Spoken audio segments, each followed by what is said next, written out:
జీర్ణము జీర్ణం వాతాపి జీర్ణమని ఎందుకంటారు?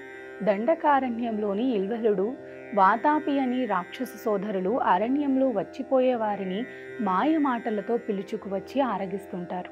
అతిథి భోజకని భోక్తలను పిలుస్తాడు ఇల్వలుడు.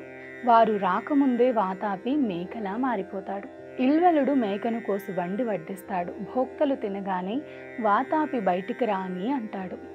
మేక రూపంలో భోక్తలు కడుపులో ఉన్న వాతాపి భోక్తల కడుపు చీల్చుకుని బయటకు వస్తాడు. ఆ తరువాత ఎంచక్క వారినిద్దరూ కలిసి భుజిస్తారు.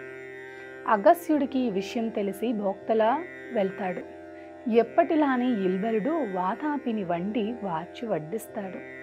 అగస్త్యుడు భుజించిన తర్వాత ఎప్పటి వలె వాతాపి బయటికి రా అంటాడు. అప్పుడు అగస్త్యుడు ఇంకెక్కడ వాతాపి, ఎప్పుడో జీర్ణమైపోయాడు, జీర్ణము జీర్ణం వాతాపి జీర్ణం అంటూ పొట్టని రుద్దుకుంటాడు. అలా అగస్త్యుడు వాతాపిని జీర్ణం చేసుకుని ఇల్వలుణ్ణి బూడిద చేస్తాడు. ఎంత చెడు ప్రభావం కలదైనా అరగనిదైనా అలా అంటే కడుపులో కొండ ఉన్న అరుగుతుందని తల్లి నమ్మకం. అందుకని తల్లి పిల్లలకి భోజనం పెట్టి పూర్తయిన తర్వాత ఆ మాట అంటుంది.